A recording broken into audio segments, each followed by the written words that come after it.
We're finishing up that section on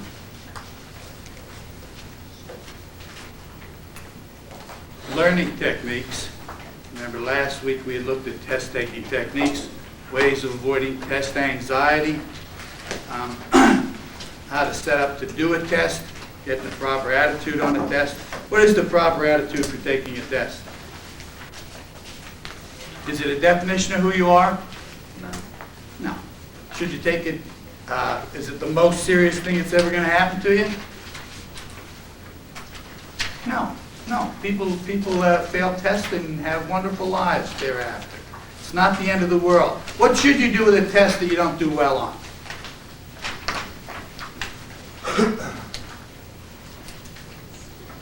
You look at it and find out why. You figure out what your weaknesses are, and then you start to work on them and improve them for the next time. You have to look on each one as an opportunity to do better the next time.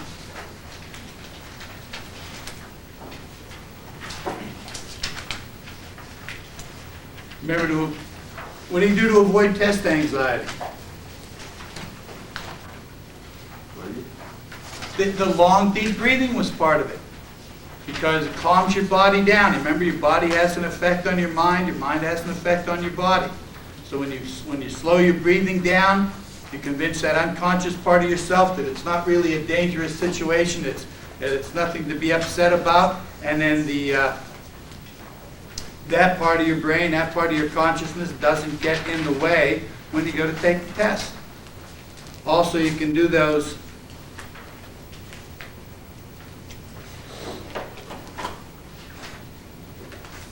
visualizations at night of doing well on the test. Remember, the unconscious really doesn't have a very good grasp of reality. You can give it a fantasy and it doesn't know the difference.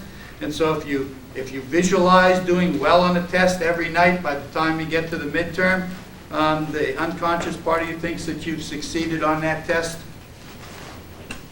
40 times by then. And so it lessens the anxiety that you're going to have when you go in to take the test. The next, I may have to get a copy of that myself.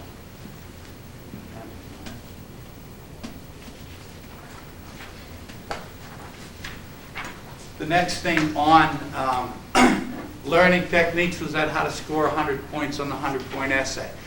You've all had writing 122, 121, right? So you know what thesis and method sentence is. That's basically what that says. Once you formulate that, you want to answer that question in the first paragraph. Because here I'll be grading your test, and in fact on the midterm and on the final, I'll be grading them right there. You bring them up, I'll tell you what you got, give them back, they tell you what you need to do to improve for next time. But generally, when you're at a four-year school, the professor doesn't grade the papers. They're done by a graduate student. He gets a lump sum to do all the papers. He doesn't want to spend any more time on any one of them than he absolutely has to. So the more quickly you convince him that you know this stuff perfectly, the better off you are. I mean, ideally, you only really want him to read the first paragraph and say this is a definite A, and then get on to somebody else's paper. If you want all of your deathless prose read, then maybe take a creative writing course. But in that situation, the less they read of it, the happier you ought to be. And the way to do that is to answer the question in the first paragraph. And if you've got your thesis and your method sentence down, this is what I intend to prove. These are the 4 reasons why it's true. Then throw in some terms from the course. Every course has got its jargon. If you throw those in, 1 or 2 of those in, and then if you throw in a quotation, why do you want to throw in quotations? Supports. One, it's the best evidence you can have to support to support your point in a literature course anyway. And in fact, in most other courses, if you can quote from the textbook, it gives your opinion a lot more weight, because even the instructor respects what's going on in the textbook. So if you can quote from that, of course, you're a lot better off. The other reason is that most of the people grading your paper and most four-year teachers don't think undergraduates really could know the stuff well enough to be able to quote from it. And if you can quote from it, it looks like you must really know this stuff. So by the time they get to the end of the first paragraph, they may put the A on it and go on to somebody else's paper. And if they don't, that's perfectly okay too, because once you've got your method sentence, you just take each part that you intend to prove, elaborate it on it a little bit, give some definitions, throw in some more terms, use the quotes to support what it is you have to say, give examples if you can, then go on to the next point in your method sentence and work your way through developing each one. You could write, if you're in one of those classes where the more blue books you fill, the better, you should have no problem if you follow this method.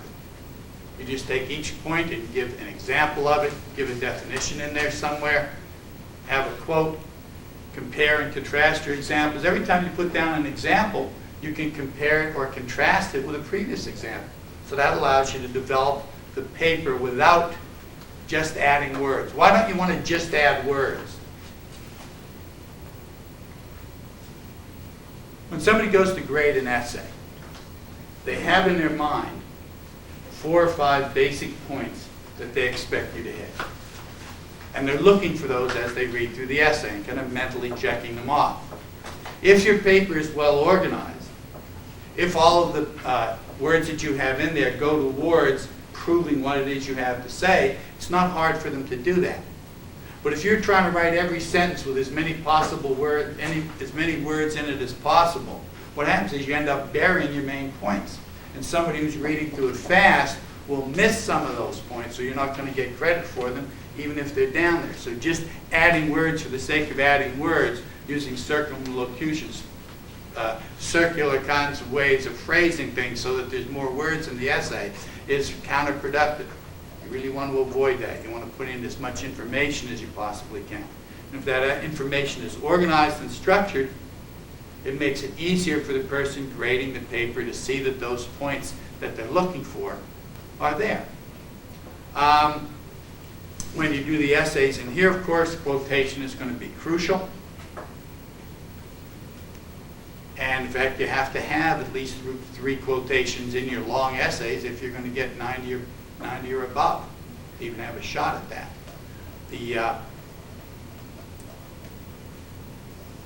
What we're going to look at shortly is a way of organizing and memorizing the outlines that you use for that kind of an essay. Now, you'll know the essay topics the week before. You won't always, when you go to a 4-year college, you won't always know that. We can usually get a pretty good hint on at least what parts of the course are going to be covered in it. And then probably the best thing to do is ask yourself, what kind of question would I ask on this? If you can get hold of old exams, that helps too, because you can see what kind of questions have been asked in the past. But no matter what it is, if you've made up an essay on that general topic, say in this case, classicism and the medieval, if you've got any essay made up, no matter what the essay question is, you're probably going to be able to modify your essay so that it fits to it. Anybody have any questions on what you need to do to score 100 points on a 100-point essay? These directions won't just help you write essays for this course. If you follow those, you'll do a lot better in any essays that you have to write, not only for any literature course, but probably for any course that you take, especially any course in the humanities. Anything that's largely a matter of opinion, you should be way ahead of the game on if you follow that simple way of laying out an essay.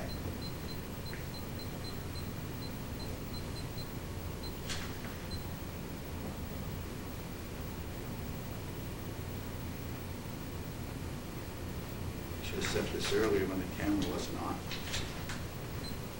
Imagine having to watch the videotape of this.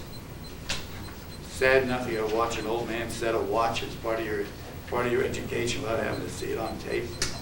Because I think some of the thing on this tape is that after people have seen the tape, they don't ever want to miss another class, so they don't have to go and look at these tapes again. Now, I said earlier that we were going to look at a technique for using visualization and imagination as a way of memorizing things. Now, it turns out there are 2 sides of your brain. The left hemisphere controls the right side of the body, the right hemisphere controls the left side of the body. That's not the only difference between them.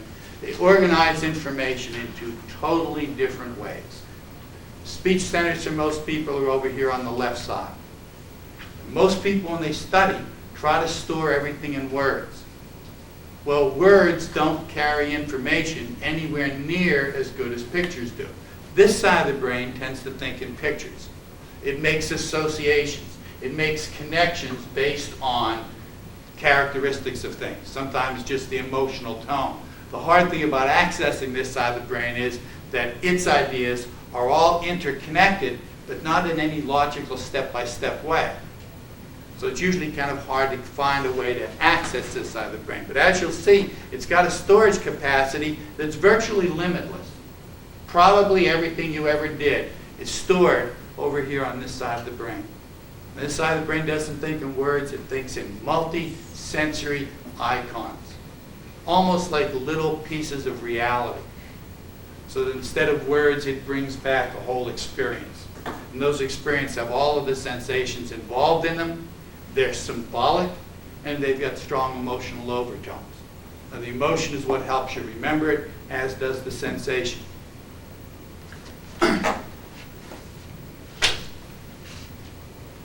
And what we're going to do is to use this iconic side, this picture side of the brain, to store information because it's got so much.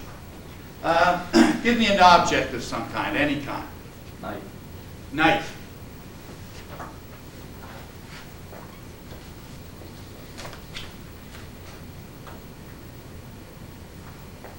no, I'm losing it entirely. I can't even spell anymore. Okay, another one. I used to be able to do this really quick, but since my brain has deteriorated, it's not nearly as easy. Another object. Any object. An object. Thing. Anything. Clock. Clock. Can't hear you. A clock. A clock. Okay, clock.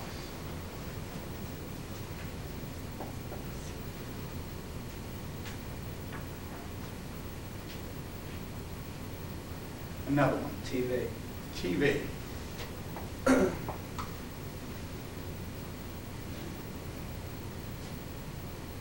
Another one. Bottle. Bottle.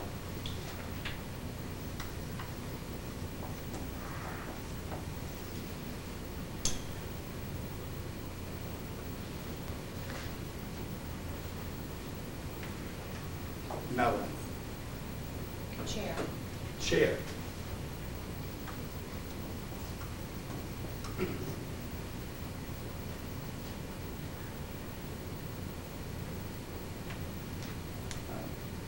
Boot. Boot. Boots. Boots. Plural. Did I get that right? Plural. Yes.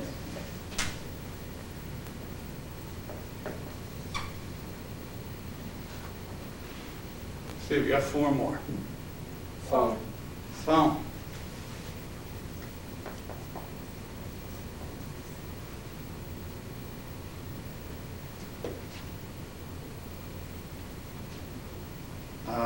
Three more.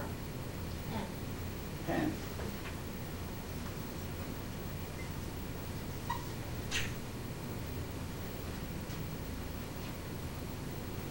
Two more. Car. Car.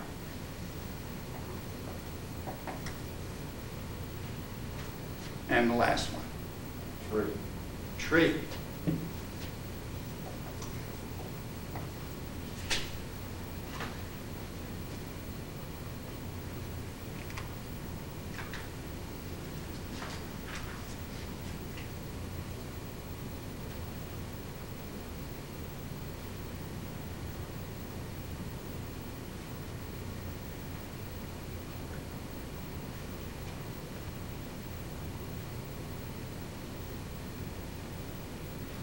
Okay, give me a number from 1 to 10.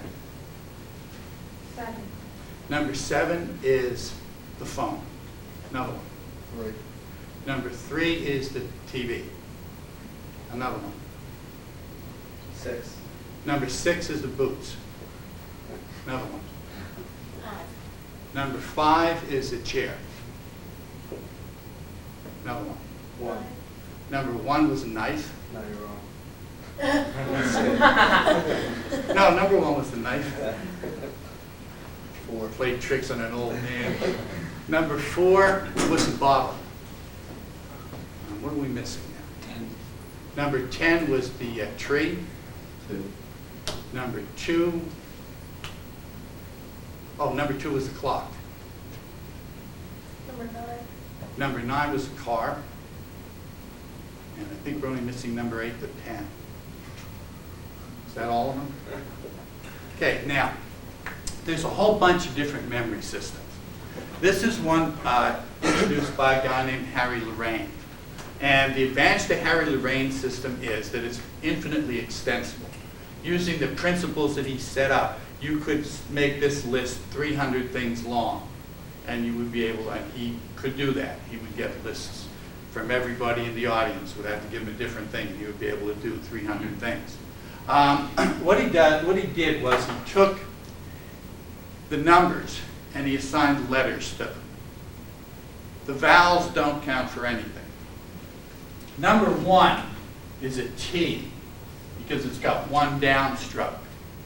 And each of these numbers has a memory peg. It has an object that you need to associate the thing that you're going to memorize to. So in this case, it's a glass of tea.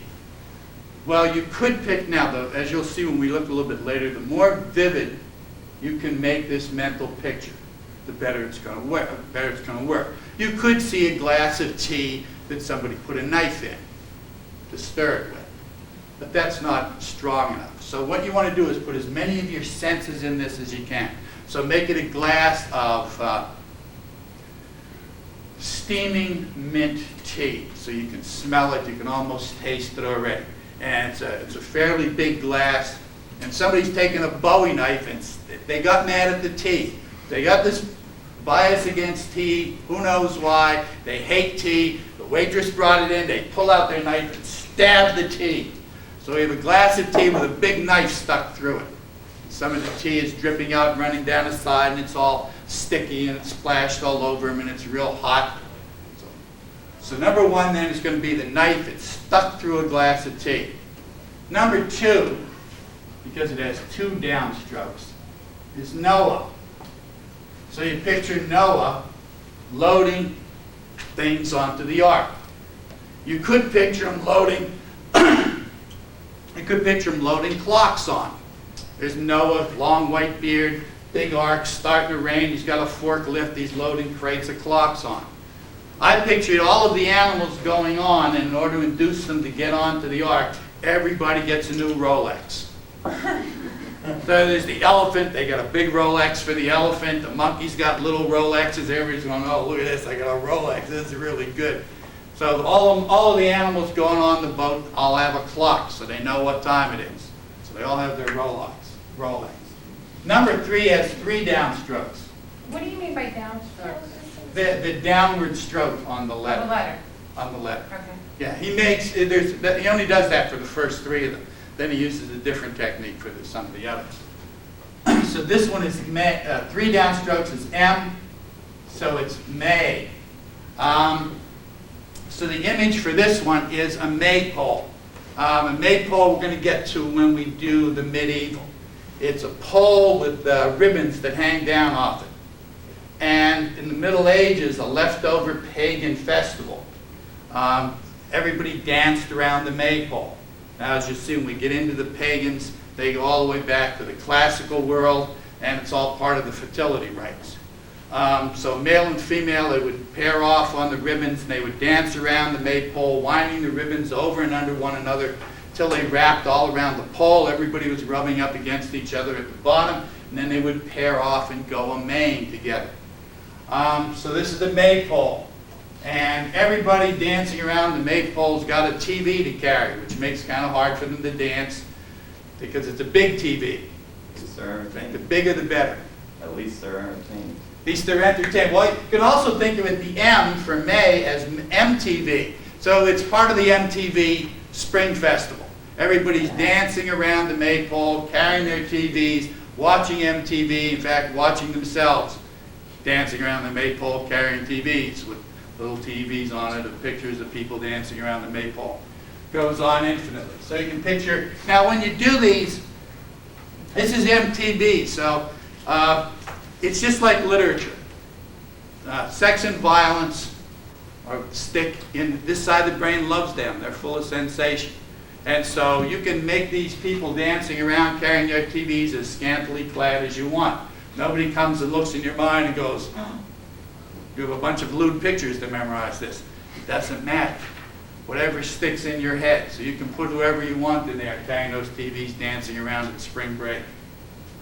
Four is an R, F-O-U-R, so it's ray. Now I've modified Harry Lorraine a little bit. Harry Lorraine originally had a ray of light shining on things. But to me that wasn't a strong enough visual image. So I always use Sugar Ray Leonard and Ray Charles. Ray Charles is blind. They used to have commercials where people were always stealing his soda from him. So this one I have to remember a bottle. So he's got a bottle of soda. It's an old-fashioned bottle of soda. It's made out of glass.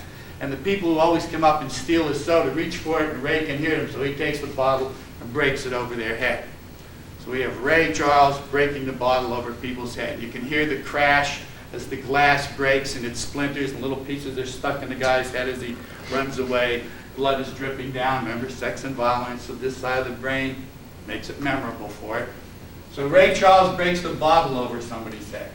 Number 5 is law, and Harry's reason for that was that when you put up your hand like that with 5 fingers, it makes an L. So you could picture a state trooper. I always pictured Deputy Dog from the cartoon. He's not a very good cop. And in fact, he's chasing speeders, but he's sitting in his office chair on the side of the parkway. And whenever they go by, he starts to push his chair and try to roll after them. But of course, he never catches them. So number 5 then is a law. Deputy Dog, he's sitting in his chair chasing speeders, never catches anybody. This side of the brain likes to manipulate things in space and flip them around, and in fact, the word side of the brain can't do that at all. It throws up its hand if it ever has to even attempt that task. So he felt that number 6, if you flipped it around, looked like a J. So it was Jaws. You can also use CH, SH, or TCH for number 6. So for Jaws, of course, it's the shark from Jaws. And there is this guy who's about to put his boots on, and just as he goes to put his foot in, the shark from Jaws springs out of the boots, bites off his foot, goes back down into the boots, waving the leg after him. Probably Moby Dick. You read Moby Dick? This is how Ahab lost his leg. Started putting it in the boot, came out, bit the leg off, back down into the boot again. So the jaws come out. Number 6 looks like a J. Number 7 he felt was a K because you can make a K out of 2 7s.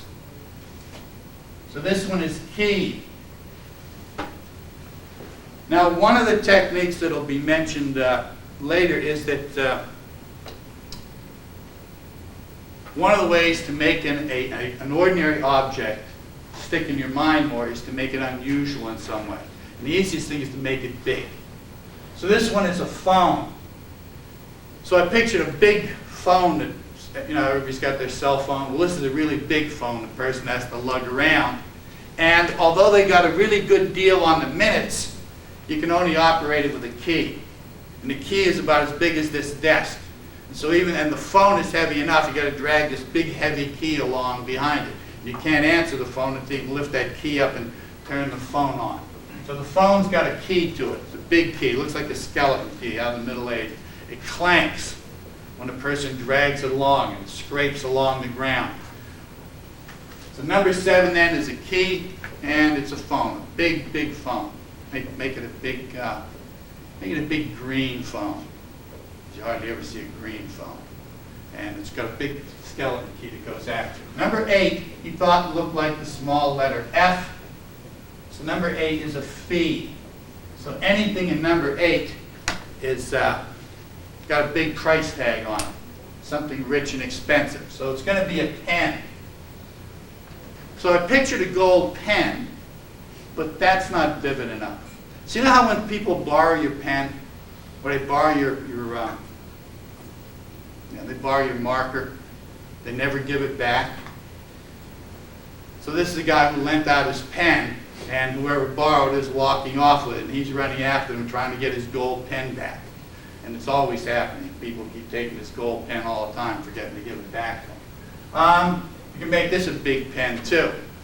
He wants to make sure nobody steals it next time, so it's a huge pen now, and you have to pick it up and write with it with two hands. In fact, it goes along with the phone. It's a wonder this guy lives at all. I mean, he's got this huge phone to carry around. Now he's got a huge pen to carry around too. And it's a big gold pen. Now, if you take 9 and flip it over upside down, it becomes a B. Think about being dyslexic, always trying to get that the wrong way. So this is a bay. And for the bay, I always picture, I think it's the Bay of Naples. Curves around like that, and there's a cliff over there. And there's a cliff diver. He always dives off. He always has his eyes closed until he's partway down, and then he opens them. And the whole bay isn't filled with water. It's filled with a whole bunch of junk cars.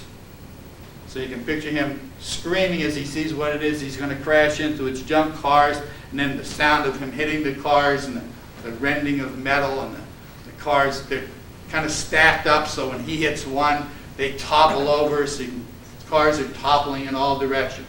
And the headlights get smashed, and you can hear that. Number 10 is 1, the T, plus O's. Toes.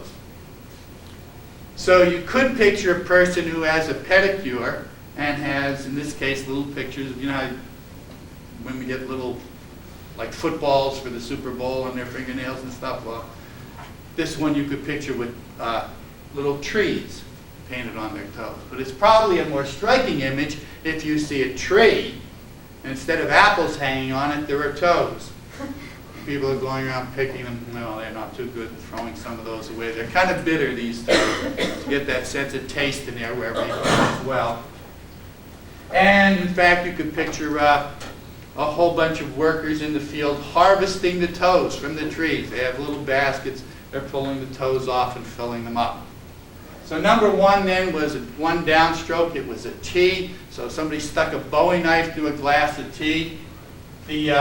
One of the ways to connect things too is to link them together if you can. So the T with the knife in it is dripping down, and it's dripping down onto the new Rolexes of all of those animals going up on the ark, and they're trying to protect it from the tea dropping down. They think it's rain, but it's really tea. So number 2 is Noah. He's loading the animals on. It's clock. Everybody gets a clock. Everybody gets a Rolex. Number 3 is M, 3 downstrokes, so that's May. So we have the maypole. And everybody's dancing around the maypole, holding on their streamer, carrying a big television set. It's MTV Spring Festival, so they're all dressed appropriately for that. And they're dancing around with their TVs, and when they get all wrapped around the pole, they'll have to show you something else. R is for Ray. That's 4, F-O-U-R. So we have Ray Charles. He can't see. They're trying to steal his soda as usual, and he breaks the bottle over their head. You hear it smash. A little piece of the glass sticking in the person who tried to steal it. Number 5, Law, the L, Deputy Dog. He's sitting in a chair trying to catch speeders. Rolls after them, never catches anybody. Number 6, flip it over, becomes a J. That's Jaws. Captain Ahab is putting on his boots. The shark comes up, bites off his foot, goes back down into the boots again. Number 7, 2 7s make a K, so we have a key. So we have the person with the gigantic phone who got a real break on how many minutes they were going to get and the price on that, but you have to use this big skeleton key that has to be dragged along behind, and it scrapes and clanks wherever they go. Number 8 looks like a little F, so it's a fee, a big price tag. And so we had a person with a big gold pen, and everybody who borrows it keeps walking off with it, and so he's running around chasing the person trying to get his gold pen back. Number 9, Again, flip it over and 9 becomes a B. And you have a bay, the cliff diver opens his eyes, and there's a whole lot of junk cars at the bottom of the bay. And he dives into those and they topple over, and there's a loud crash. Number 10, 1 plus O's, is a tree. And so we have the toes growing on the tree, and people harvesting, pull the toes off, taking, tasting them every once in a while, putting them in their little bag. Close your eyes if you would. Number 6, the jaws. What was it? Boots. The boots. Number 1, the glass of tea. And the knife. Number 5, deputy dog. Chair. Number 3, the maypole. TVs. Number 10, the toes. Is a tree. Number 2, Noah and the animals. Clock. Number 4, Ray Charles. Bottle, broken over his head. Number 8, the fee, the big price tag. The pen. Number 7, the key. Phone, you had to drag along behind him to answer his phone. Number 9, the bay. Now, with absolutely no effort, you're able to memorize 10 things. You didn't have to do anything at all, because this side of the brain makes those associations easily. And with a little practice, the more vivid you make these associations, the longer you're able to remember these. You don't have to really practice all that much. That's the left hemisphere? That's actually the right hemisphere of the brain is the picture side. It's the left-handed brain. So when a lot of times they talk about the left-handed brain. Probably why so many artists are left-handed. The thing about Harry Lorraine's technique is that it's infinitely extensible in this sense. 15 is T for 1 and L for 5, with a vowel in the middle, so or more than one vowel. Tail.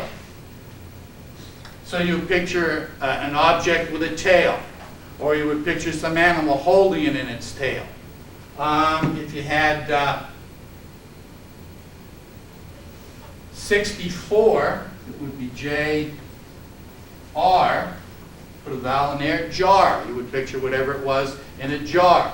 And he has a whole list of these, several hundred long, and you make an infinite number of them. In fact, one of the ways to remember a number, like say your student number, is to take all of the numbers and turn them into the letters and then put as many vowels in it as you need to make up a word or a phrase. And that way you can remember phone numbers easily, and you can remember your student number easily. You can remember any number that you need to remember. Now, of course, here those letters are basically for the memory page. You rarely have to memorize more than 10 things in a list anyway. When you do, if you take a look at that green sheet, retention requires intention. What that means is that if you're going to remember something, you have to intend to remember it. I know it's kind of preposterous for me to be teaching a memory course, and I'm losing mine so rapidly. But if it weren't for these techniques, I wouldn't even be able to find this room. So all of you who have good brains should find this pretty easy. But you've got to want to remember whatever it is that you're going to memorize. So retention, in order to retain it, you have to have the intention to retain it. And you have to do something active, too. Generally, if you don't do something to actively remember a thing within 20 seconds, you'll start to forget it already. So you want actively, for example, when somebody, if your name unit still works, when somebody tells you your name, if you repeat it back to them, that's a technique that you're doing something active that helps you to remember. Saying things out loud, as you'll see, is another way of memorizing things. Not only the more of your senses that you can get involved in the connecting of the objects, but the more of your senses you can get involved in the actual act of memory, the easier and more effective it'll be. You need to have an affirmative attitude. You need to be able to say to yourself, you will remember this. As soon as you say to yourself, I can't do this, I won't be able, I know I'll forget that, you will forget. In fact, what you're doing is telling this picture side of your brain, which never forgets anything, to not tell you about it, even if it does have that information. So you have to have a positive attitude in test taking, positive attitude in memorizing things. Repetition, of course, but not the same kind of rote memorization that people generally do. If you give people a list of things to remember, usually they'll repeat them over and over and over and over and over to themselves until finally they get them down. As you see, you didn't need to do any of that to remember these 10 things. And these 10 objects could have been anything. The first section in there really probably belongs more over in test-taking techniques. It's the first step that you do in memorizing things. You need to gather the information that you're going to memorize. If you're doing reading, if you're reading from a textbook, it's generally a good idea to read that opening section and the closing section of a chapter. Almost all textbooks summarize the chapter at the beginning in a section and at the end. So if you read those two, you give yourself a general idea of what the chapter is about. That gives you a framework to hang the ideas on when you do go through it. If you were desperate and hadn't done any of the reading, now it won't work as much in a literature course, but if you had maybe like a psychology course, and you hadn't done any of the readings the night before the exam, you could still probably learn enough to pass it at least, just by going through and reading the first and last sections and all the chapters that you didn't read. And then if you have a little more time, you'd read the headings and the titles and the subtitles. Graphs and illustrations are usually worth 4 or 5 pages worth of text. So if you just looked at the pictures in the book, that would give you enough information if you knew how to organize things with how to get 100 points on a 100-point essay. Highlighted, bold, and italicized materials. If you knew you were going to have an objective test, of course, they'd be the ones you looked at anyway. And I'm going to show you techniques for remembering those, even independent. This list is good if you need to remember things in a particular order. But it doesn't always work that way. Sometimes you don't, and there are ways of connecting the images internally that'll work just as well. We're going to do a couple of those in a minute. And then reading and highlight. How many of you highlight stuff when you read? How much of what you read you usually end up highlighting? You know, like 50%, 20%? About 30. About 30%. That's about right. You can also, as you go through and do your reading, make little marks in the margin, say from 1 to 3, on terms of how important it is. Or if it's a general idea or it's an example, you can put G or E in the margin. And then, of course, when you have to go and set up an essay on that, you look for all your G's for general ideas, see which ones you're going to use, and then look for your E's for example. It takes a little bit longer going through the initial reading, but it's a lot easier to go back and arrange an essay from that if you've done that kind of marking as you're going through. And then, of course, you want to skim through it and then finally go through it reading slowly and marking stuff off. So after you've gathered your information, then you need to arrange it. From most important to least important, or from general to the specific, or from thesis to example, if it's going to be an essay test. Sometimes you can combine techniques. It's called an acronym, a word made up from the initial letters of several words. For example, Roy G. Biv. Anybody know what that is? Red, orange, yellow, green, blue, indigo, and violet. It's the colors of the rainbow in order, or it's the colors of light when it's passed through a prism. It's something you might need to know for physics, if you had a physics course. It's an acronym.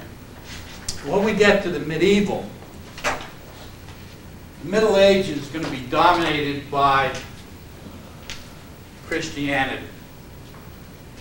As you'll see, much different from the pagan era, the classical period that we'll be looking at. And it might be useful to know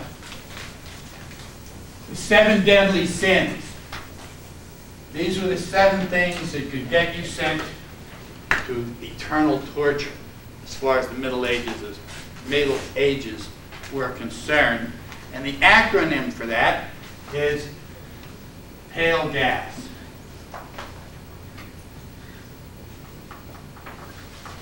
It's about what happens to you after you're dead, so you might think of ghosts and associate that with pale gas. The first sin is pride. So up at the top, and this is a method called chaining, and we're going to look at chaining again with another example of this. The very first thing on your list then for the P is pride. So you want to picture an arrogant person. Picture the most arrogant person you can think of. Donald Trump comes to mind. Looking down their nose at everybody else. So they're looking down. So they're arrogant. The proud look down. There's old money and new money. People whose ancestors stole the money 4 generations ago and who are now legitimate. The Rockefellers manipulated railroad stock, so they were crooks. The Kennedys started out as actually drug runners. In Prohibition, they smuggled whiskey. Every great fortune starts out with a theft. But after 2 generations, nobody remembers that. So they feel superior to people who have just recently stolen their fortunes. So they look down on them. So pride looks down on mere avarice. Avarice is greed. It's not the root of money. It's not money that's the root of all evil. It's the love of money that's the root of all evil. So you can picture the greedy down here. So you can picture a miserly guy storing up all of this money. And, of course, the proud look down on the newly rich. So he's looking down on avarice, and avarice isn't looking up. He's just counting the money. In America, what do we use to sell everything? Advertising. What does it use? Sex. It uses sex. So number 3 is lust. So you might picture a couple here for number 3 doing whatever lust brings to mind for you. And since in America lust turns over money, you can picture the woman handing the money up to avarice. Remember, you want to link as many of these things up and down as you can, so that if you forget one of them, the link will take you up to the, all you have to do is go to the next one down, to the next one above, and the link will take you to it. So we have lust here. Spend a little time developing that picture if you want, but whatever you have them doing, she's handing the money up to avarice. Number 4 rather, is envy. So in number 4 you can picture this poor guy. He's not famous. He has no money. He never gets laid. Just looking up going, oh, just one. I just had one of those things. And since envy is the green-eyed monster, maybe we'll picture him turning green with envy. So you can picture an ordinary guy looking up at all those things turning green. So that's number 4 is envy. In fact, he's probably so envious he's crying. And the tears are dropping down on gluttony. Anybody know what gluttony is? Eating. That's what's normally been in the Middle Ages. Gluttony was overeating because it was hard for people to get food. So being fat was everybody admired being fat because it meant you had some money and you were rich and you weren't worrying where your next meal was coming from. But when you make anything important to people, they can never get enough of it. And the glutton is the one who can't stop eating. Probably in modern terms, gluttony is really addiction. The desire for something that can never completely be fulfilled. No matter how much you get of it, you have to have more. So for gluttony, you could picture this fat, hairy guy sitting on a couch with a ripped undershirt and the hair coming out of the holes in the undershirt, stuffing his face. He's got donuts. He's mixing them in with the potato chips. He's got some girlfriends around there. Remember that commercial with the supermodels eating like guys? The potato chip commercial. Have you ever seen that one? They're emptying a bag out into their mouth and they're licking their fingers off at the end. So Gluttony's girlfriends are those supermodels eating the same way. In fact, Gluttony's eating the potato chips, and the crumbs of the potato chips are dropping down from Gluttony onto Anger. He hates potato chip stuff dropping. Of course, he hates pretty much anything. And he'd like to climb up there and strangle Gluttony, but he can't reach him. So he's just steaming mad. And the only person he has to take it out on is Sloth. Sloth is laziness. Sloth is laying there on the floor. Anger is so mad he can't get at Gluttony, runs over and starts kicking Sloth. Sloth would like not to be kicked, but he'd have to actually get up and move. And he can't do that. He's just too lazy for that. So basically, the Sloth just lays there and takes it. Probably in modern terms, Sloth is procrastination. Always putting things off. But in this case, we'll picture him as lazy. He's laying there. Anger is kicking him. So you've got pride looking down on the newly rich. Avarice. Avarice getting the money handed up from lust. Envy's underneath, wishing he had those three and crying. His tears are dropping down on Gluttony. Gluttony's potato chip crumbs are dropping down on Anger. Anger is so mad he goes over and kicks Sloth.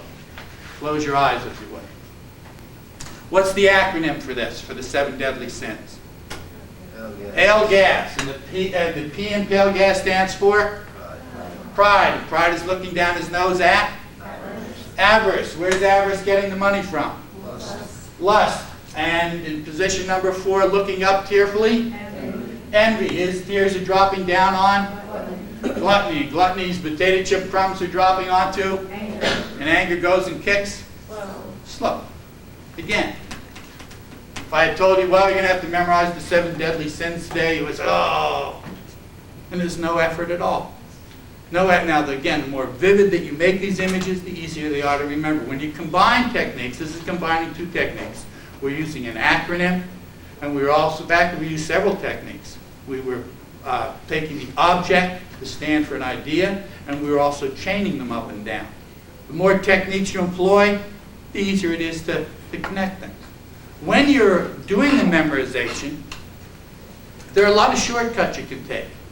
You don't have to have exactly, one of the difficulties, like for example, when you have to memorize terms for a course, is that you don't have to remember the entire word.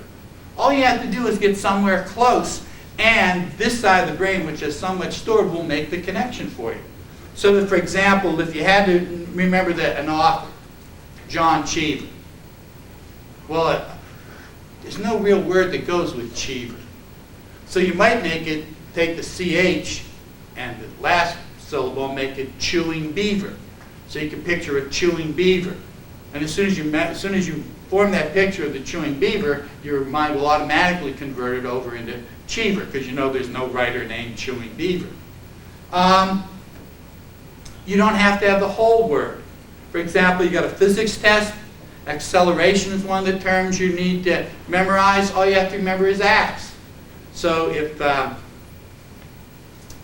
if acceleration increases with momentum, if that's what you have to remember, you could picture Mo, and as Mo gets bigger, Mo's ax gets bigger. So momentum goes up as acceleration goes up. You don't need acceleration. All you need is the ax. The same thing if you were taking an anatomy test and you had to remember the mastoid process. Now, the mastoid process is right here behind your ear. But you don't have to remember mastoid process. All you need to do is mast. So you picture a guy with a ship's mast sticking out of his ear, from behind his ear. And every time he turns his head, it catches on his shoulder, and that's always painful for him, and he screams, and his friends like to play jokes on him. They come running up on his side and yell his name, and that makes him turn his head, and the mast catches on his shoulder, and then they laugh. They fall down laughing because it hurts them. They're his cruel friends. But then who doesn't? So you only have to have part of the word. It's like when you probably memorized spelling words when you were in 5th grade, and you couldn't get the word, and whoever was helping you would say, "Buh," and then you would get the whole word, just that they gave you the first syllable of it. It's the same thing with this. You get the first syllable, and your mind will fill in the rest. The third thing under that, rhyme is sometimes useful if you're good at making up rhymes. When we look at the four forms of text-based criticism, we'll be looking at Aristotle and we'll be looking at Plato. And you read about Plato, and so you know that Plato says the world is an illusion. Aristotle believes in the illusion, and one of the illustrations of that is that Aristotle is looking at his reflection in the bottle, thinking he's trapped in the bottle. And Plato comes and tells him it's just a reflection, it's just an illusion. So if you wanted to remember that whole parable, you might have Aristotle in a bottle. And that would bring back that whole little story you could put into your essay. The Civil War, you want to remember it begins in 1861. 61, war begun.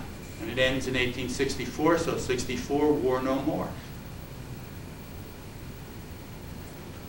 You can also change the word to something that's easier to remember. Now the example is given there, corpus callosum. Between the two halves of the brain is a bridge of tissue called the corpus callosum. It means big body. A corpse sounds like a body, so you could, for corpus callosum, you could think of a big body. There's a coroner prepared to do this autopsy on this huge guy. He's got little ladders going up the side of him, so he has to climb up. He's got a chainsaw to make the incision with. So it's a big body. Corpus callosum, and in fact it's a dead body, will give you corpus, so it should be no problem connecting that to corpus callosum. Again, all you really need is a trigger for your mind to come up with the rest of it. When you go to memorize stuff, you want to turn them into concrete objects. Trying to remember ideas is usually difficult. And it's much easier to remember concrete things than it is to remember ideas. So for example, remembering industrialization is a lot harder than picturing a factory. So if one of the causes of the Civil War was the rapid industrialization of the North, you could picture a map with factories springing up all over and big clouds of black smoke eventually obscuring the whole map. When you make your connections, you want to put in as many sensory details as you can.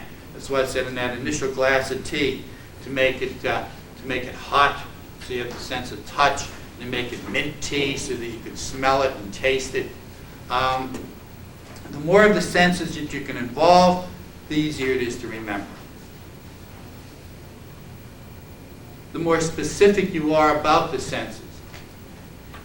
Now, often, just an unusual image will do it. But if you have one part of your list when you're going over it the second time that you have trouble with, that's when you want to go back and add as many sensory details to the connection as you can. The more vivid it is, the better. Don't just make a thing green, make a day glow green. Sense of smell. If you can give something a sense of smell when you're making that mental connection, it works a lot better. Smell is the only sense that goes to the brain unedited. The eyes have about 6 different editing stations between the light coming in and it actually getting to form a picture in your mind, and the ear has 4. But the nose goes right to the primitive olfactory bulb, right up here at the end of the nose. I mean, the sense of smell goes right to the olfactory bulb. It's the most intense memories. So, for example, if somebody gave you a picture of your old elementary school, you would have some memories of it. But if you smell that soap that they only seem to use in elementary schools to wash things with, that sort of like pine soap, you will suddenly be back to being in 5th grade again. So the sense of smell is intense. If you can work that in, you'll find that American writers don't use the sense of smell very much. We're kind of anosmic. If you can't see, you're blind. If you can't hear, you're deaf. If you can't smell, you're anosmic. So we're kind of anosmic culture. We don't deal with smells very much at all. I mean, we have a whole multi-billion-dollar industry trying to get rid of odors and aromas. So that makes them more intense for us. If you can work a smell into it, that'll help it stick in your mind more. If you are using the memory pegs, one of the difficulties with Harry Lorraine's system is that it's difficult to use more than once in the same day. So to have to use those same memory pegs over again, you tend to confuse the objects. So what you can do is just put a different object in. So instead of having a glass of tea, you could have one of those silver balls that they put tea leaves in to dunk, and then you put the thing in there. Instead of Noah loading things onto the ark, and you have him loading things off. He decided to throw people off, so he threw all the clocks overboard. For deputy dogs, you could have a state trooper with the glasses that you can't see through, and whatever it is you want to remember can be reflected in the glasses. So you can use another object to prevent confusion. The Harry Lorraine system, of course, isn't the only one. In classical times, I think it's Demosthenes the orator who used his house the way Harry Lorraine used the memory pegs. It didn't have anything to do with the letters and numbers, so it didn't have that advantage, but it did have the advantage of sequence, and it's not hard to do. You just take, all you have to do is always go in the same order. So in other words, the first thing in the list that you have to remember is always coming through the front door. So in this case, it's a knife, so the tip of a knife blade is coming through. Somebody's trying to work your front door open and break it off its hinges. Number 2 always goes on top of the TV. You can also have it showing on the TV. And if you make it bigger than it is, so the number 2 was the clock, it's a big, it's the face off Big Ben in London. And that's sitting on your TV, and of course that's crushing it down, and there's a picture of Big Ben on the television just before it blows up and the sparks fly out to the side. Number 3 is the coffee table. So you put things on the coffee table. So in this case, it's a television, where you can make it a really big television. Somebody set on your coffee table, and the legs are bowed and starting to split out to the side. Or you can make it a little teeny TV that's there, and everybody is leaning there around the coffee table trying to watch it, because the big TV isn't working anymore. And then the next thing goes on the couch, and the next thing goes on the recliner, and the next thing goes on the wall where you have a picture, and the next thing is on the lamp, and the next thing is on the maybe one of the other chairs. So that you can store more than Harry Lorraine's 10 things just in your living room, as long as you always go in the same order. It really doesn't matter what the framework is. And the advantage, of course, of that is you have to memorize one list for a test in the morning and a different list for a test in the afternoon. All you do is move from the living room to the kitchen. Number 1 always goes in the oven. Number 2 always goes in the refrigerator. Number 3 is coming in the back door. Number 4 is always in the first cabinet to the left. Number 5 is always in the sink. Number 6 is always sitting on top of the stove. Okay, it's that. Let's take a break. We'll do a few more of these techniques when we come back, and then we'll start looking at the text-based criticism. Boy, I hope I had that turned on last time. This is how you would use Harry Lorraine. 6 is a J, 1 is a T, 2 is an N, and 6 is a J. Now, there aren't many words that are NJ, but as long as you have that j sound, it's all right. So you can make this jet, nudge, N-U-D-G-E, as long as it's that j sound. So you can picture a Jets fan nudging somebody off the upper deck, and they're falling down. That would give you 6126. And any number you had that you had to remember, you could do pretty much the same way. Let me give you these.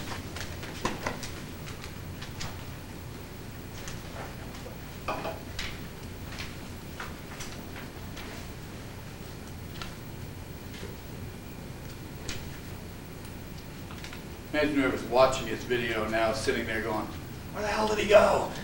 He disappeared. Did he leave? Is it over? Can we go now? No, we're still here.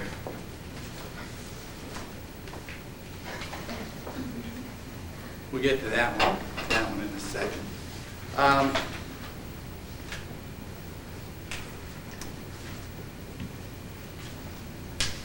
We've gotten down as far as when you're trying to memorize things and make the connections, you want to add color to them, make them out of an unusual substance. So if we're doing that clock, we'd have a clock made out of a marshmallow, or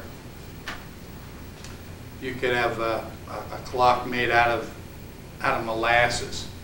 So it's dripping down and it's sticky and it's dropping onto everything that people can't get it off. Motion. If you add motion to an image, it's much easier to remember.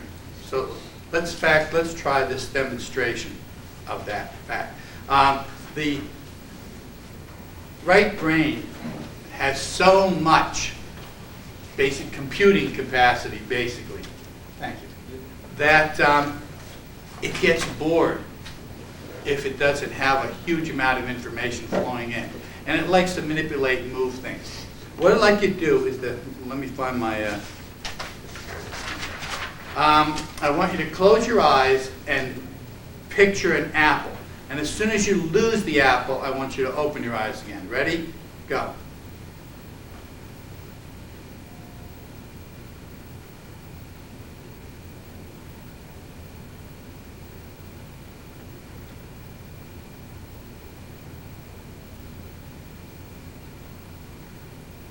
If you even lose it for a second, you gotta open your eyes.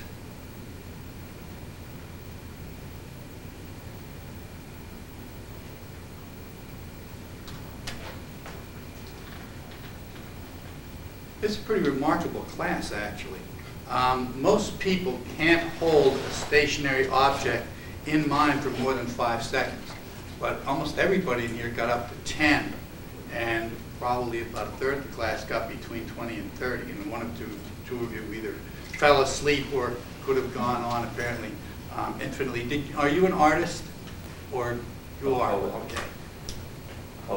Poet. Usually the visual artists tend to be able to be a lot better at that, unless you were making up rhymes as you were thinking of the apple. Actually, I don't know. I was always thinking going to like photography. That might be why you can hold the images. Did either of you have, beside being artists, did you have any, what do you call it, meditation training, visualization training? Usually the people who get up to 30 seconds usually have some of that. Okay, now, this time, I want you to visualize the apple. But instead of a stationary apple, peel the apple, make it change colors, move it around. And then when you lose it, open your eyes. Ready? Go.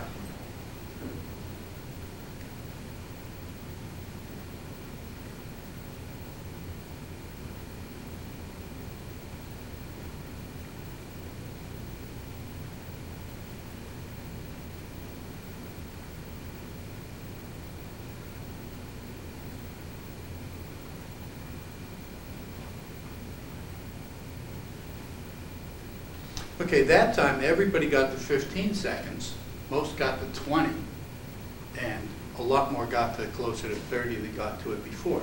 So if you make things move, you can hold it in your mind longer, right? Gives the right side of the brain more to do, and so it's more pleased with those images and it hangs on it longer. So when you have an object, try to get it moving in some way.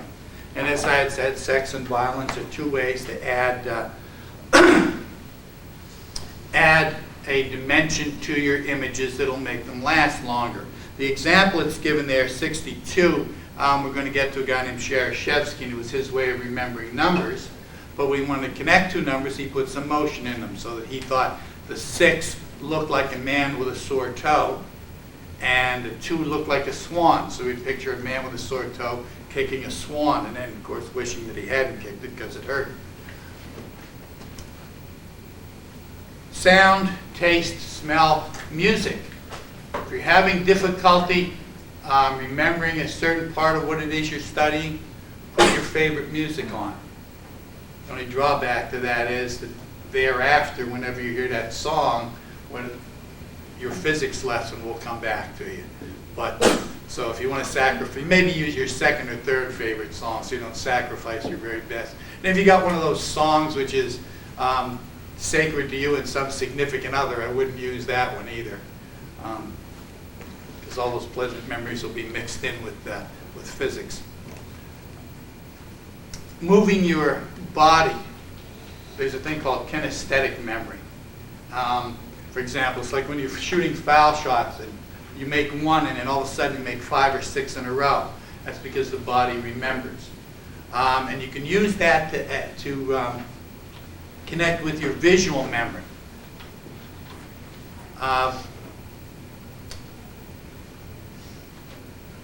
For example, if you're having a lot of difficulty remembering a thing, get into an odd position and think real hard of it. And then whenever you get into that same odd position, it'll come back to you.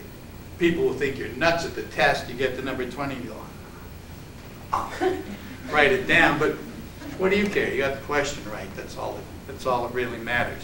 So the position that you're in, get in an unusual position if you have something difficult that you have to remember, and it'll come back more easily. Associations, again, the more bizarre the connections, the more vivid they are, the more likely you are to remember them, the more details that you can add. That example there of a convertible crashing off a bridge into a glass of tea came from one of the memory peg sessions where the first thing was car. So if you add all those details to the car, it'll make it easier to remember. Multiple coding, we've been doing that all along. We use the acronyms with the rhyme on occasion. Actually, we even used alliteration for May and M for MTV. When you're doing chaining, generally you need what's called a triggering image. Now we're going to memorize 12 really boring things that you wouldn't want to probably even think about. Totally useless things. And if you can remember something that's totally useless, then obviously useful things get remembered a lot easier. Let's say you took a political science class and you had to remember the cabinet level departments of the Reagan administration. Okay, that's 20 years ago. Nobody cares what they were, but it's going to be on the test. So the first thing you need is a trigger. Now, it's cabinet positions, and it's Ronald Reagan. So you can picture Ronald Reagan, who was old even when he was in office. So you've probably seen pictures of Ronald Reagan. So Ronald Reagan has no clue now that he was even president. So he's easily startled and surprised. So you can picture Ronald Reagan opening up a cabinet. So you know it's Reagan's cabinet positions. Now remember that you didn't have to have exactly the word to remember the word. You can have words that are similar to it. So the first thing that he sees, first one we have to remember, is agriculture. So in this case, he opens up and he sees a gray vulture. Kind of scary if you're an old person to have a vulture looking down at you. So Reagan opens it up and there is a big gray vulture. A gray vulture, agriculture. A gray vulture, agriculture. So he sees a big gray vulture. The vulture flies out of the cabinet. He has to duck. It goes by. It flies over and it lands on defense. So you picture a big wooden fence, maybe with an army poster on it. So you remember that it's not just offense, it's defense. It's defense. In fact, you could probably picture, there are probably some Ravens fans there with that fence they hold up all the time with the D, defense. So the vulture goes over and lands on defense. Vultures are hungry. What do vultures eat? They eat dead things, people. So the vulture says, "Come, hearse." The hearse is, as far as the vulture is concerned, the hearse is a lunch wagon. Come, hearse. And that, of course, is commerce. Commerce. Come, hearse.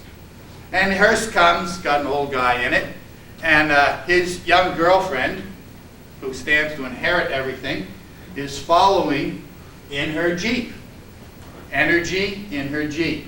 So you can picture a beautiful young lady coming behind the hearse, not as tearful as she might be since the old guy was very rich and left her a lot of money. And in fact, that was why she married him in the first place, and her boyfriend is in the back. Her boyfriend's name is Hugh. So you can picture Hugh Hefner is in the back of in her Jeep, and he's got his smoky jacket on and doing his Hugh Hefner-y thing.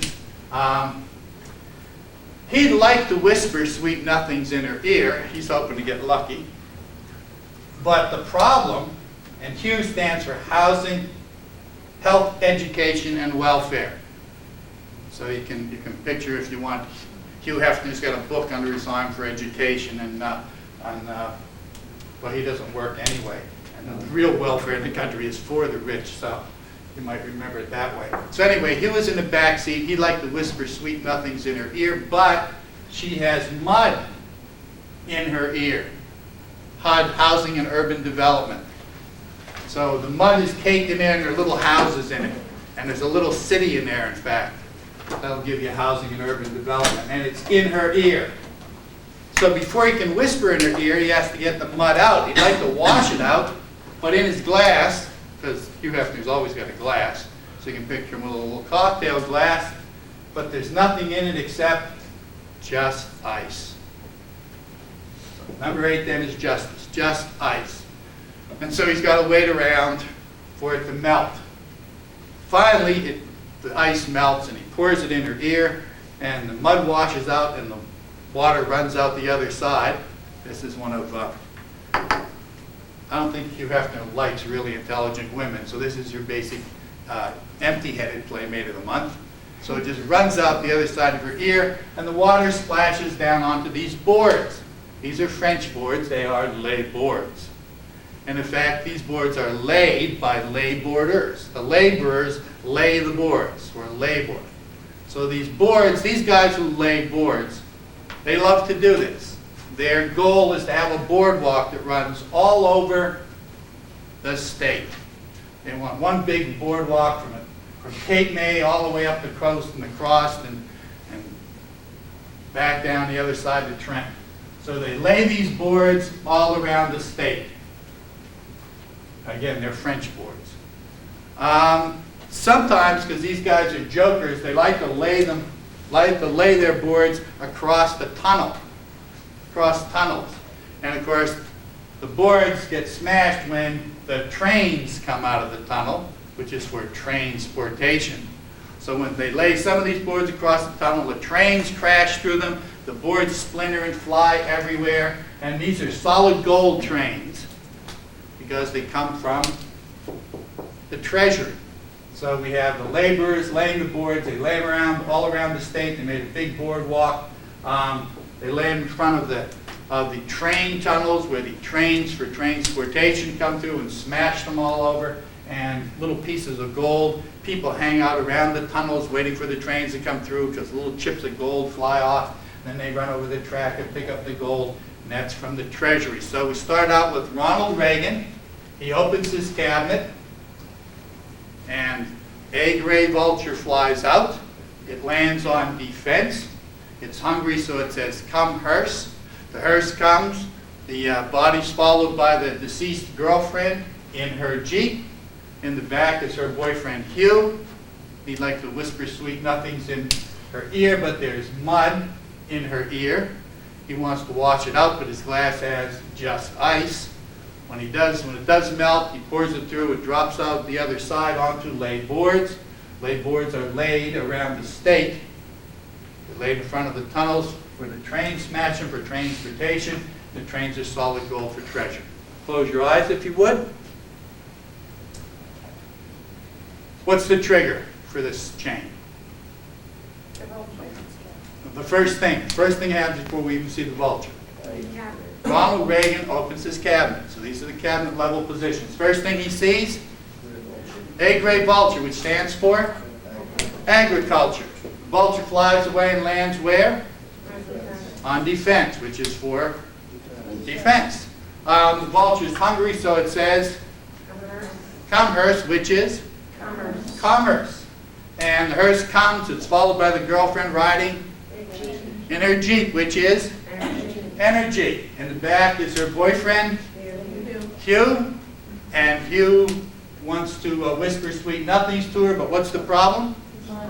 Mud in her ear, which is what two departments? HUD, Housing and Urban Development, and the other one? Interior. You can't wash it out because his glass has just ice, which is justice. When he finally pours the water in the ear, it drops out the other side and splashes on the boards, which is labor. And labor likes to lay these boards where? All around the state. And occasionally a couple of jokers put them up in front of the tunnels where they're smashed into by trains for transportation. And these trains are made out of gold because they come from where? The treasury. Okay, so now, again, if you were told that you were going to memorize the 12 cabinet positions of the Reagan administration, you would have thought that's going to take me 2 or 3 hours. And yet you did it in a few minutes with no effort whatsoever. So this, not only that, but many of these things will, even without any more effort, even if we don't practice this, and if you really want to keep them in your mind, 5 minutes after you do this, you should do it again.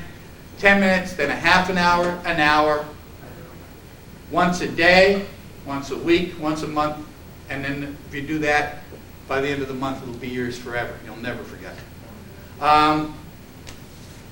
So if we did these repetitions on them, even that would only take us maybe 5 minutes total worth of studying this thing, and you'd have it completely committed to memory when you went to take a test, and almost no effort at all. In fact, the things get to be kind of fun after a while making them up. So we have the trigger. We formed the different associations. We connected them together in a little kind of a story. Wherever possible, we added as many details. When we crashed through, you could hear the sound of the trains crashing through, the splinters flying everywhere. It might also help to draw little pictures. I would encourage you to cheat, and if you do this thing, you wouldn't even need to. But you could draw the pictures for those 10 things on your notebook on the cover, and nobody would ever know that you had a cheat sheet when you went into the test. If you had those 12 pictures, nobody would ever be able to associate them. Of course, the thing is, by the time you had drawn the pictures, you would never even need to look at the notebook. So it might help to draw them as well. The more of your sensations you can engage, the more accurately and for longer, that you'll remember it more accurately for a longer period of time. So that if you write a thing down and you look at it and you visualize something associated with it and you say it out loud, you should have no problem remembering things after that. That's what that see it, say it, write it is about. Those other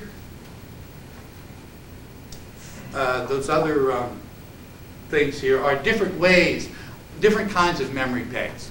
Harry Lorraine wasn't the only one that had a system.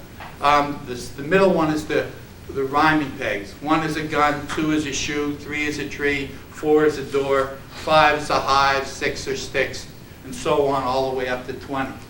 And the rhyme, if you're a person who likes rhyme, that's a real good one to do with children, because they like rhyme. They like that repetition of sound. And so if you ever, if you got any little brothers, you got any nieces or nephews, you could show them how to remember the numbers real easily, and then take the presidents and make little images with them for the presidents, and you're going to have your 6-year-old nephew saying who the first 20 presidents were, which will make everybody think they're a genius, and then they'll push them ahead into another grade, and they'll be too young when they get into athletics, and it will basically destroy their life. So if you want to destroy the lives of your relatives, this is a technique that you can use. The third list over to the side, even it's like Harry Lorraine's, it goes from 1 to 0. And you can combine them to make up any combinations of numbers you want. And they're from a guy named Shereshevsky. And Cherishevsky had a legitimate photographic memory. In fact, it was kind of a difficulty for him. Cherishevsky couldn't forget anything. Everything that happened to him, he remembered in complete detail. He was a journalist, and he didn't even realize that he had this gift until they had an editorial meeting. And about an hour and a half into the editorial meeting, the editor stopped and said to Cherishevsky, "You want to keep working here, you better start taking some notes." And Cherishevsky said, "Well, why would I do that?" And the editor said, "Well, so you can remember." And Cherishevsky said, "Well, why would I need to do that?" And the guy said, "What, do you think you remember this whole thing?" And he said, "Well, doesn't everybody?" The editor didn't believe that he could remember it, so he said, "Well, what did I say?" And Cherishevsky launched into the whole hour and a half of what the guy had said for him. Had it word for word, without ever having tried to memorize it. Now, most of us have a photographic memory as well. How many of you, when you notice a phrase in the book that you've been studying, and you don't know what page it's on, can remember whether it's on the right or the left side of the book, whether it's the top or the bottom? Almost everybody. So we all have photographic memories, and that's what it is. If you can remember where that thing was positioned, that's because you have a photograph. It's just a matter of sharpening the focus on that photograph. And with a little practice, you can probably end up maybe as good as Cherishevsky, being able to bring back the whole page. If there is, especially one of the, I can't remember who it was, might have been Kreskin, who would pass out magazines to people in the audience. And they would open them to whatever page they wanted and tell him the magazine and the page, and he would tell them what was on that page. And it seems really hard to do, but it actually isn't. A magazine is full of pictures. All you have to do is look at what the content is, look at the picture that's on that page, make the same kind of associations we've been making in all of these techniques, and you'll have that page down. Now, sure, he was doing 5 magazines, maybe 200 pages each. That's 1,000 things. You've got to do some practice to be able to do that. But for having 5 or 10 things, it really should be no problem at all. Now, Cherishevsky saw the numbers as pictures. So for him, the number 1 was a cop with a peaked hat. And number 2 was the curved neck of a swan. Number 3 was half a butterfly. He has a whole butterfly, but a half a butterfly is a lot easier to remember because it's so unusual, so bizarre. Number 4 was a girl with her hand on her hip. 4. Number 5 he saw as a snake with its head poised to strike. Doesn't look a lot like a snake to me, but then it doesn't matter because Cherishevsky didn't have to care what I saw. All he had to do was care what he saw. So if 5 looks like something else to you, like 5 to me looks more like a tank. The bottom part's the tread and the top part is the gun coming out. So I could just put a tank in there for number 5. Whatever the image is that works for you is what you want to use.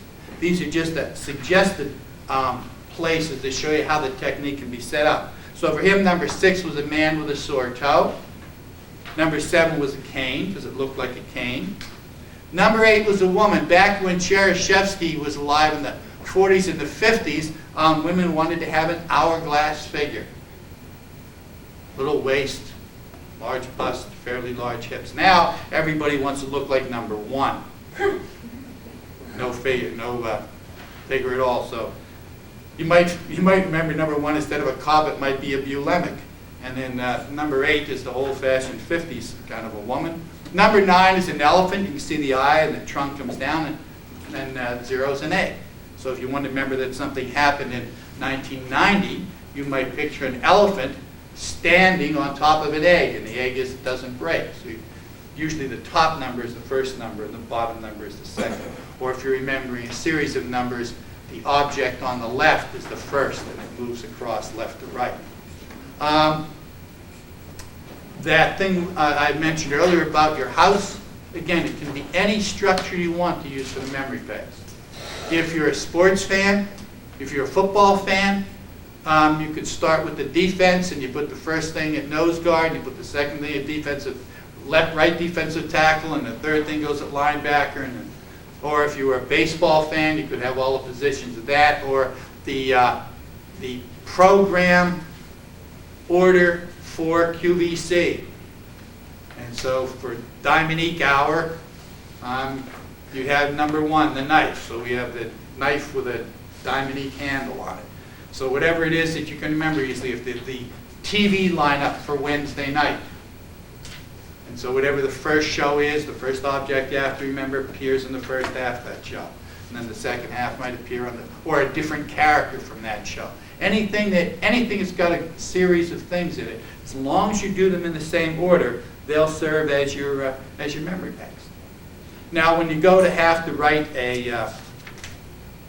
this thing is for if you had to write an essay, and you were going to have to do an essay on plain style. Now, we won't actually do the rationalist in here, but the rationalist, as you'll see when we start to look at the different kinds of literary criticism, are a group of people who thought that the physical world was the real world. What writers ought to do was to describe the real world as accurately as possible and to give people as much useful information about it as they could. So they developed in their writing a thing that was called plain style. So if you had to write an essay on plain style, the first thing that you would do would be go to your notes and find out what the characteristics of plain style are. And as you can see, they're the ones that are all in capital letters there. Simple diction. The word choice was always easy. Simple. Why would you want to have, if you were writing to reach the widest possible audience, why would you want to have simple diction, simple word choice? Because everybody can understand simple words. The more people can understand the words, the more people can understand what it is you're saying. So if you want to reach a wide audience, you would have simple diction. How about simple sentence structure? Why won't you want long, complex sentences? Easier to follow. They're easier to follow. People normally talk in short, simple declarative sentences. And so the rationalists who wrote in plain style used simple sentences. The third thing was a minimum of descriptive adjectives. You remember those two relationships between emotion and the intellect? Emotion goes up. The first one that came before that, sensation and emotion. Sensation goes up. What happens to emotion? Does it go up or down? Sensation, you tickle people. Emotion, they laugh. It goes up. So as sensation goes up, emotion goes up. When emotion goes up, what happens to the intellect? Does it go up or down? It goes down. So if you put a lot of descriptive adjectives in there, descriptive adjectives appeal to the senses. You increase the senses. If you increase the senses, you increase the emotion. If you increase the emotion, you decrease the intellect. You want people to remember stuff, you're giving them useful advice. You don't want to stir up their emotions, so you don't stir up their senses. So they don't have very many descriptive adjectives. And no appeal to the senses for the same reason. The senses stir up the emotions. They want to aim at your intellect. Logical order. If you're going to present ideas to people and you present them in an identifiable order, it's going to be easier for people to understand them instead of having to reassemble all of your ideas and try to put them into some coherent order of their own. So they use a lot of logical order. And then finally, if you want to make people understand ideas, the best way to do it is by giving them concrete examples. That's why we put these things into pictures of things, of objects, rather than trying to remember abstract ideas. Concrete things are easier to remember, and they're easier to understand. So those are your basic characteristics. So once you had laid them out, then you probably want to go back to the work that you know is in plain style and see if you can get a bunch of quotes out of it. And see if you can find out. You don't just want to have quotes for the sake of quotes. Your quotes ought to support your idea. So you notice there that when he's doing simple diction, the quote in that is, "A rolling stone gathers no moss." What does that mean anyway?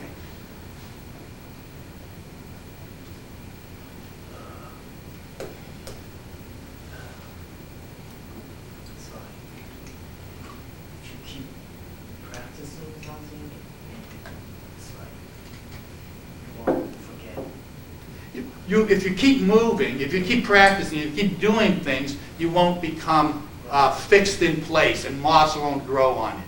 So if you're moving along, you won't stagnate. So if we had to remember that that's part of simple diction. Now, a good example of plain style was a guy named Ben Franklin. And Ben Franklin discovered the rationalists, the first question they ask you about anything is, does it work? So as a writer, you don't want to alienate your audience. And Franklin found out that you could say anything you want and not get people mad at you if you put those words into the mouth of a character.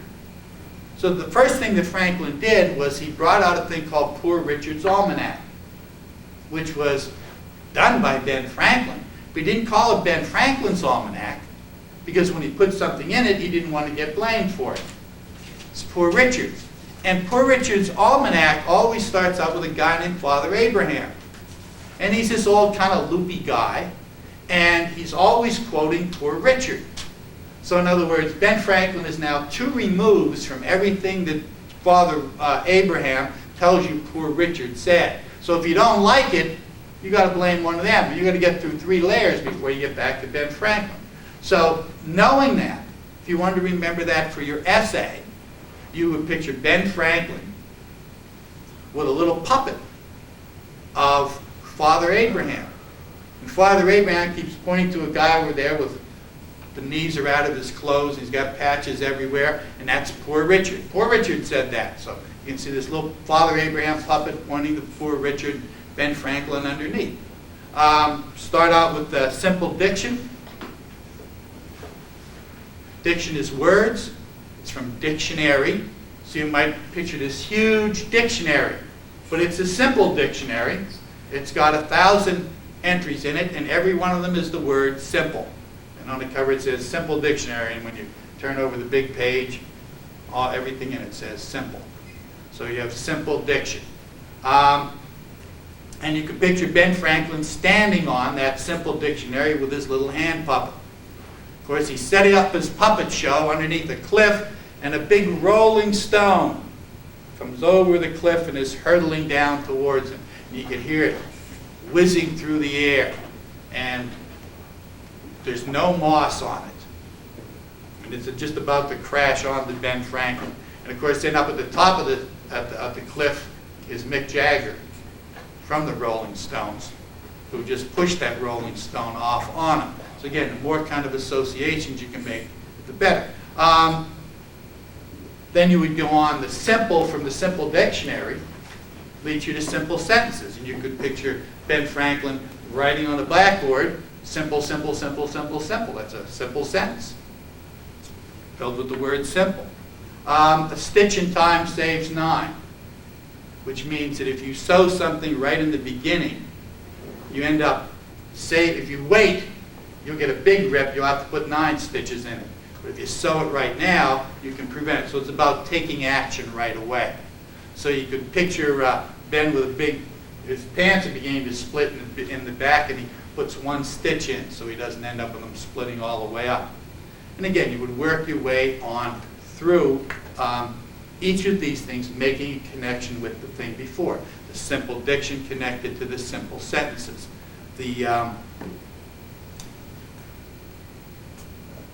stitch, the sewing up, you might connect to adjectives or descriptive, because the sewing, he not only puts in 1 stitch, but then he does a little needlework and makes this picture there.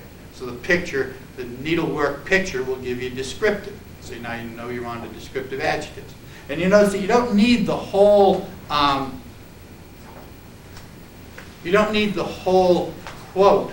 All you need is 1, at most 2 key words out of the quote to bring it back. When you use quotes in an essay, if you had a quote that wasn't an exact quote, identified as to who said it is the most effective thing to put in an essay. But a quote that's close will still score you some points. You do want to try to identify who it was that said it, though. So again, you would lay out your quotes, you lay out your essay the way you're going to do it. You use these techniques of chaining and vivid association to make the chain, and you memorize the outline for your essay.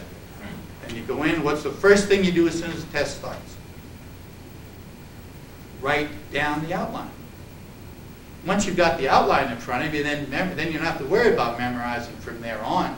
It's just a matter of taking the information that you already have for yourself in your outline and just elaborating on it. And doing the test becomes easy. Anybody have any questions or comments on the techniques?